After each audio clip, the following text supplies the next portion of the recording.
Playing makes us human. All humans play. Some human play is so alive that just to witness it happening is enlivening. Often that play involves structured, mimetic roleplay in real time and space.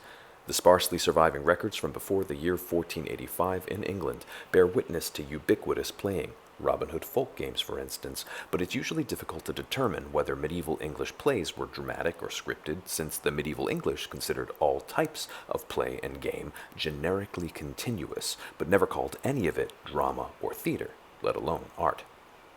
Welcome, University of Toronto students, to English 330, Medieval Drama.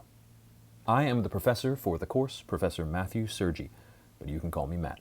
And this is your first pre-recorded lecture for our course, English 330-1, Robin Hood Unmediated Reading. Now, you should only be watching this pre-recorded lecture after either being part of or watching our first Zoom session that we had on Monday, September 14th. At that Zoom session, we laid down some of the basic fundamentals for the course, as well as introducing ourselves and introducing the course, which you'll need in order to make sense of what's coming here. So if you did miss that Zoom session, make sure to access our course Google Drive file, which I've shared with you by email, by Quercus, and also in the Zoom session, to make sure that you've watched the video transcript of the Zoom session you've missed before starting this session here. So with that said, here we go.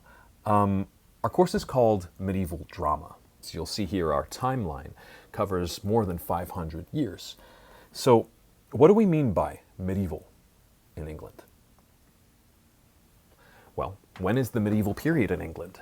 The term medieval means between ages, or the Middle Ages, right? Medium aevum. That is between the classical, or Greco-Roman, and early modern or Renaissance periods. So no one living during the period would have called it that. They didn't know or think of themselves as in the middle of anything. The start of the period is usually set at the end of the Roman Empire, which varied depending on where you were standing in the Roman Empire. Roman troops withdraw from Britain in 410.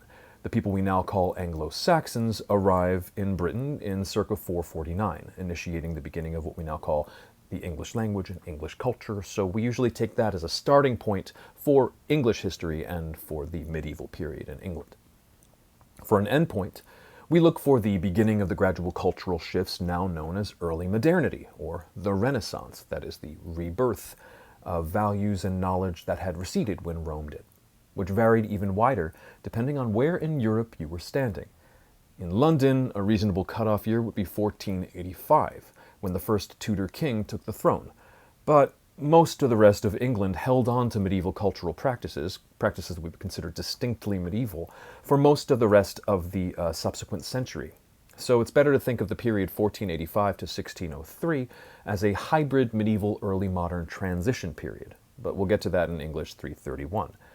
For our purposes, the period we're treating in medieval drama, English 330, is circa 449 to 1485, and we really only have dramatic texts surviving or extant from the second half of that period.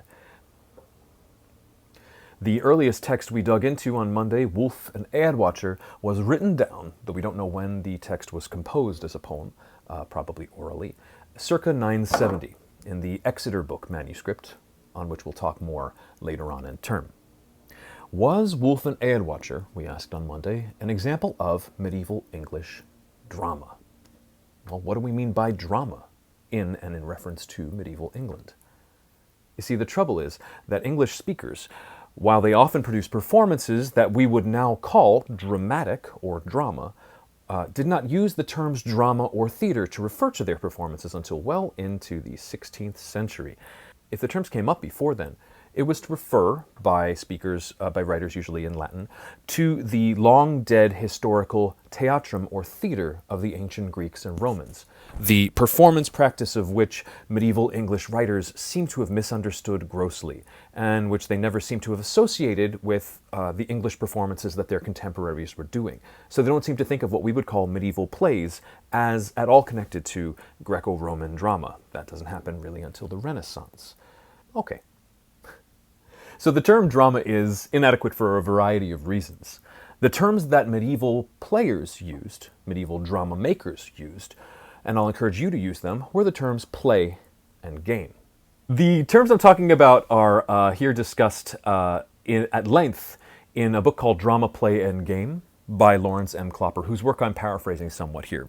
If you want to know more about how medieval writers wrote down information about what we might now call drama or play or game, consult the introduction to that text. It's pretty important. The truth is that medieval drama makers use these two terms frequently and interchangeably. So you will often see references, as in the Robin Hood play, right? Friar Tuck, this is no game. You'll see players referring to the play they're doing as a game very often, but never as a drama. The important part, and this is what Clopper talks about, is that all of the meanings, or most of the meanings, that we now use for play and game were also in use in the medieval period.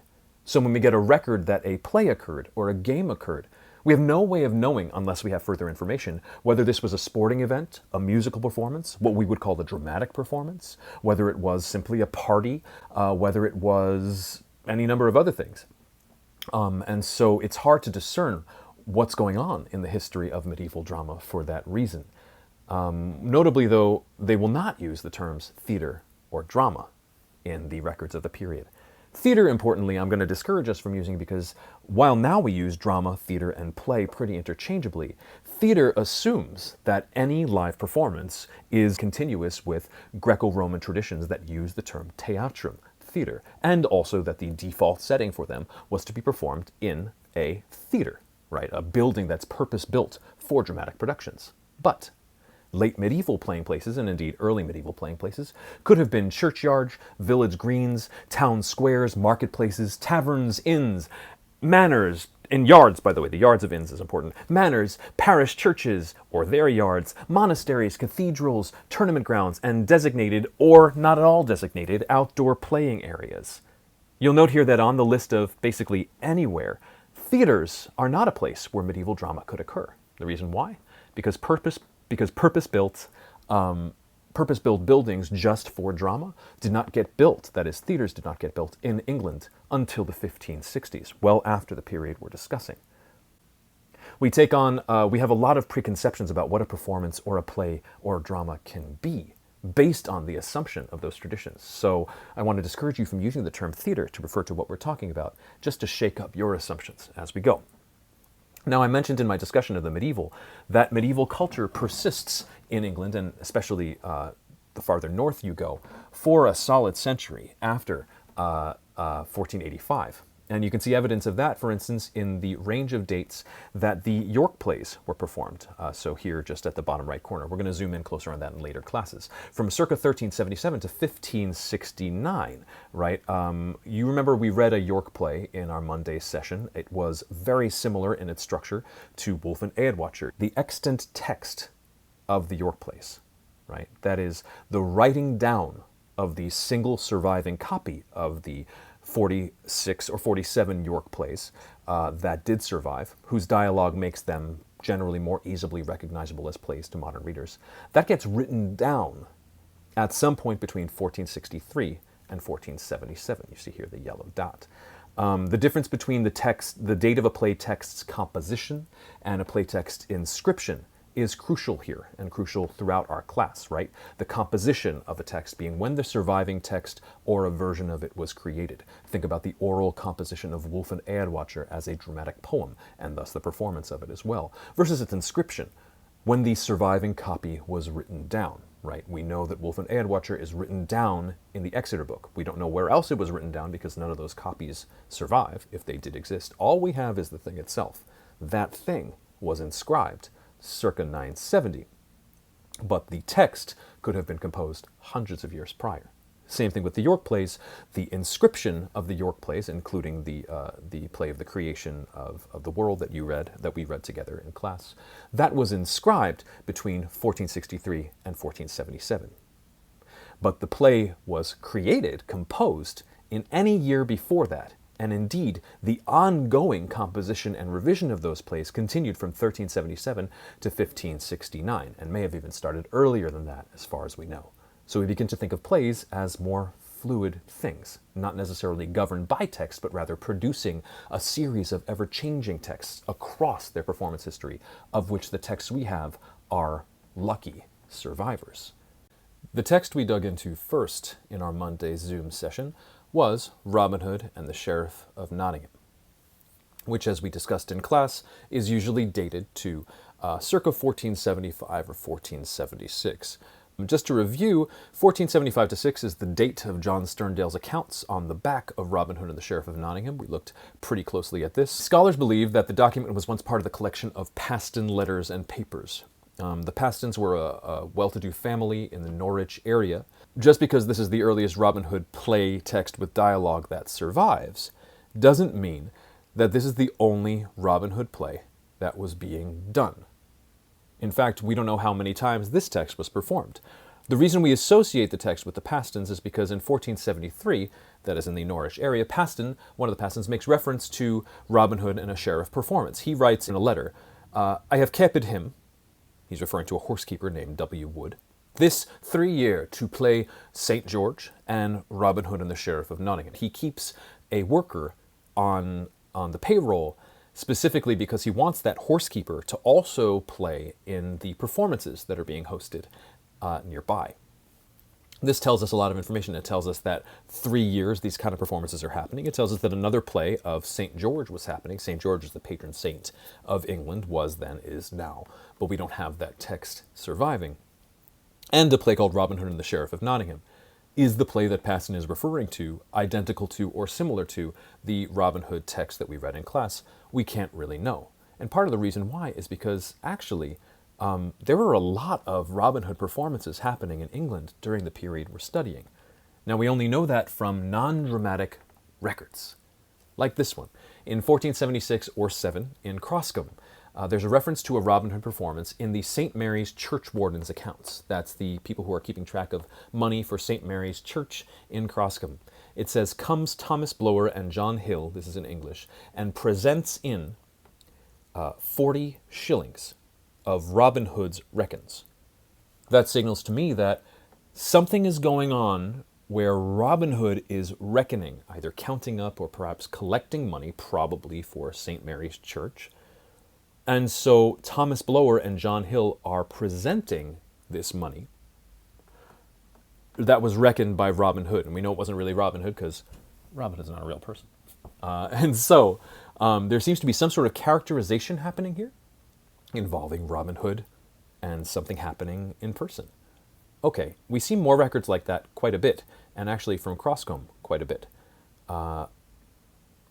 We see in 1482 to 3, a similar reference in Croscombe in the same Churchwarden accounts, comes Robin Hood and presents in. 1483 to 4, we see Richard Willis was Robin Hood and present in for the year past. Now this really helps us because now we see that here Richard Willis, notice the names were different in prior years, Richard Willis was Robin Hood. There is a characterization using a real body of Robin Hood that is happening, and that involves, again, the collection of money. All of these are recorded in the Churchwarden accounts because somehow the Robin Hood play, whatever that means, the Robin Hood action, is resulting in money for the church. 1484 to 5, again, comes Robin Hood and presents in. Notice that they're using a shorthand that is recognizable to them because this is meant to be an internal record. It just happens to survive. In 1486 to 7, we have the St. Mary's Churchwardens accounts. Comes Robin Hood, William Winslow, another player being Robin Hood, and presenting it for the year past. Again, has he been going around as Robin Hood collecting money across the year? Did he do a performance of Robin Hood in which money was collected? We'll see another play, Mankind, in which money is actively collected during the play. Here again, 1488 to 89. Did Robin Hood plays suddenly get more popular in this year? No. Actually, if we go back even further in time, yes, there's a long timeline, we see that as early as 1426 to 7, in Exeter, there's a reference to a Robin Hood play. This is translated from Latin. Likewise, for 20 pence as a gift to players, playing a play of Robin Hood. Now, if you needed any more evidence that there was a Robin Hood play involving players playing a play, this is it. But remember, via Klopper, we don't know exactly what they mean. This could be a group of musical players who are playing a song about Robin Hood. But if it's about Robin Hood, do they act as Robin Hood? Does that make it a piece of performance? The truth is we can't know. But that doesn't really matter because medieval performers and players did not distinguish across all of those versions of play. So for them, this is a medieval play. And for our purposes, it's a medieval play that involves some kind of characterization. Robin Hood is involved, right? And so this record must be taken into account in our history of medieval drama. So it goes back as far as 1426, and probably further, because we have poems of Robin Hood that were probably made for performance from even before then, right? So going back to these records from Croscombe, we asked, did Robin Hood plays suddenly get more popular in this year? No. It's just that these are the records from Croscombe that survive. This is where Croscombe and Wells are in England, right? Whatever's going on with Robin Hood in Croscombe is a yearly thing. And over here in the upper right-hand corner, we see a reference to a Wells performance, right, in the city of Wells, right next to Croscombe. This is a different record entirely, translated here from Latin. It's a legal record to inquire in whose hands the moneys and goods of the church and commonalty of Wells are and are being unjustly detained. That is, the profits made before this time from Robin Hood, the girls dancing, the common ale of the church, and such like events. What's going on here is that this is a legal document, quite clearly, about what happened to all that money that these plays are collecting. And here Robin Hood is used as a shorthand for some kind of recreational event that generates donation revenue alongside dancing girls and the common ale, which is a drinking party held by the church to raise money, and such like events. We see Croscombe has more records, 1500 again. And notice in later years, we get more information. Paid for various things called groats, sold by the outs out of the money received for the crooks and Robin Hood. Here we're clearly talking about a play. For one tunic bought for Robin Hood, now we have a costume. For the making of one pair of hose with lining for Robin Hood. The only reason that we have this information is because the church wardens of St. John the Baptist Church in Glastonbury needed to keep track of their financial records. This again is like their Excel sheet, right? But it happens to be what survived. And so this is what we piece together the evidence from. In piecing together this evidence, we see that we have Robin Hood evidence from Glastonbury, Croscombe, Norwich, Wells, Exeter. Notwithstanding his important role in ballads and prose fiction, Robin Hood would have been best known in communities throughout 15th and 16th century Britain, because there are records from quite a few places, as the subject of a wide range of theatrical and quasi-theatrical entertainments. Notice that usage. Most took the form of ceremonial games, dances, pageants, processions, and other mimetic, that is, pretending to be someone else, events of popular culture, of which we only get a fleeting glimpse in surviving civic and ecclesiastical records.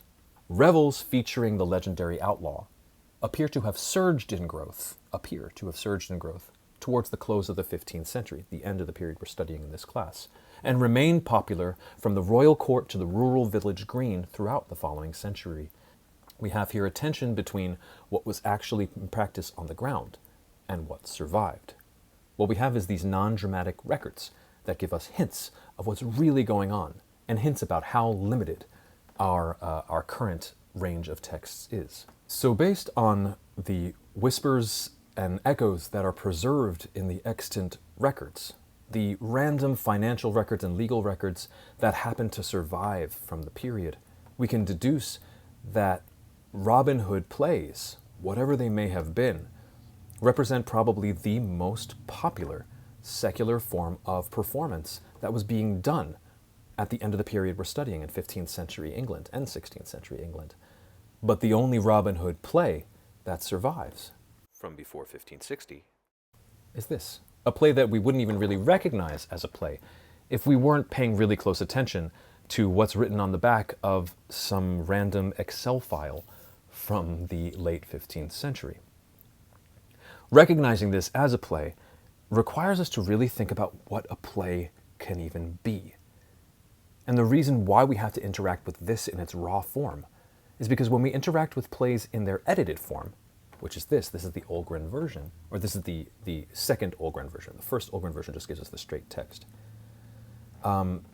We see how mediated texts really are in ways that are generally invisible to present-day readers. A reconstruction of the dramatic fragment in two scenes with designated speakers. Now, much respect to Knight and Olgren, the editors of the text, for presenting both a somewhat unmediated version and a mediated version of the text that comes down to us. Usually all you'll get is the more mediated version, presented as though it is as it is in the original. We get scene 1. The scene is set in the forest. Already here we're assuming a kind of theatrical backdrop for how the scene works. We can have strict scene delineations that would not be possible in, say, a church fundraising party or drinking party or in an inn yard or something like that, right? We have the ability to delineate scenes in some way. And we have the ability to set things in places that they maybe aren't really. Rather than taking place in a field in front of a real forest where a real linden tree grows, we don't even really need a forest for this. It's not really mentioned that way. Though, of course, Robin Hood is associated with the green wood. Here we have a forest setting, which again skews our vision of the past towards something that we might expect to take place in a present day or modern theater.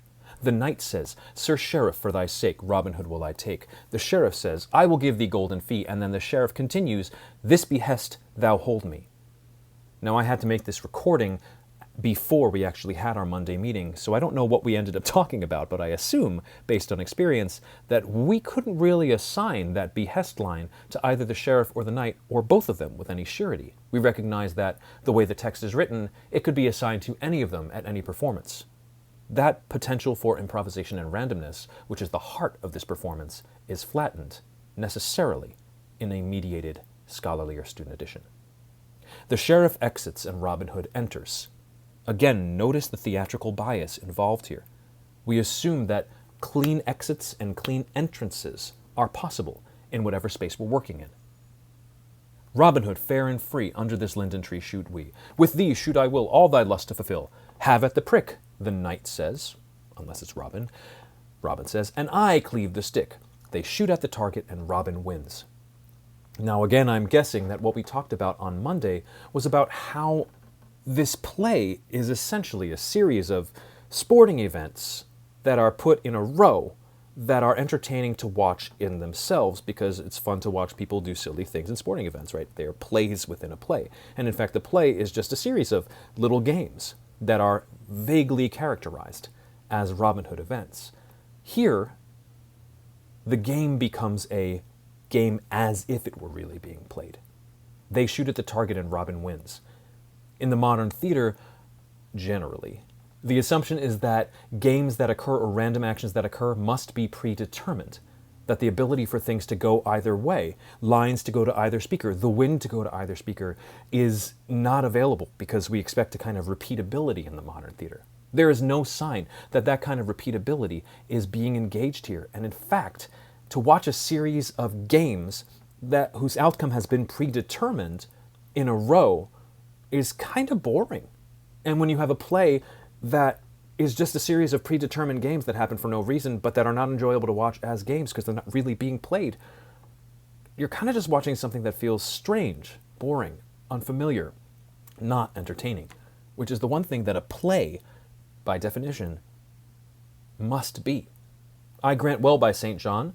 Let us cast the stone, says Robin Hood. They throw stones. Okay, let us cast the axle tree, the caper toss. They toss the wooden axle. The knight says, have a foot before thee. They wrestle, and Robin throws the knight. That is one possible interpretation of have a foot before thee. Chances are we probably in class recognize that it could also be Robin saying, have a foot before thee, when they're casting the axle tree or doing something else. He might trip the knight, and thus say, Sir Knight, you have a fall. Here, Olgren interprets it as a wrestling match, another completely legitimate interpretation of it, not one I personally agree with, but in this edition, it presents it as the only possible interpretation. Remember, by the way, that anything in brackets in an edition is something added by the scholars doing the editing. Means that we cannot have the room for play that seems fundamental to the Robin Hood game that we have read, and thus fundamental to what makes that game entertaining. We end up skewing our picture of what medieval drama looked like toward what modern theater looks like, and in so doing, not only do we miss what the past can teach us about other ways that plays can be, but we also enforce this assumption that the plays of the past were boring and unrelatable and kind of daft and stupid.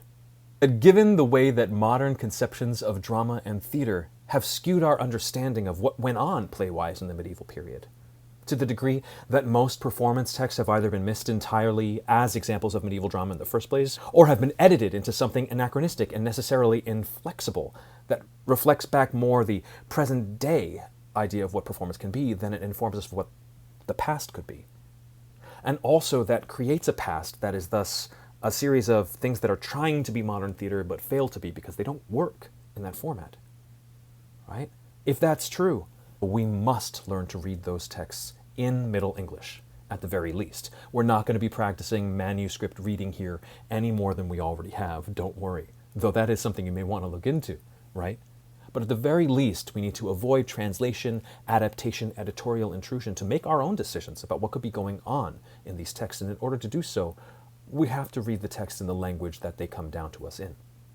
Training in Middle English will dominate most of our first 5 weeks in this class, and I will hold your hand through all of it. Don't worry. It's not like learning a new language. It's like learning a new accent. Your first reading will be in the original Middle English. The Pride of Life. You're going to read the whole play because that play only exists in a partial, damaged manuscript that we have actually since lost.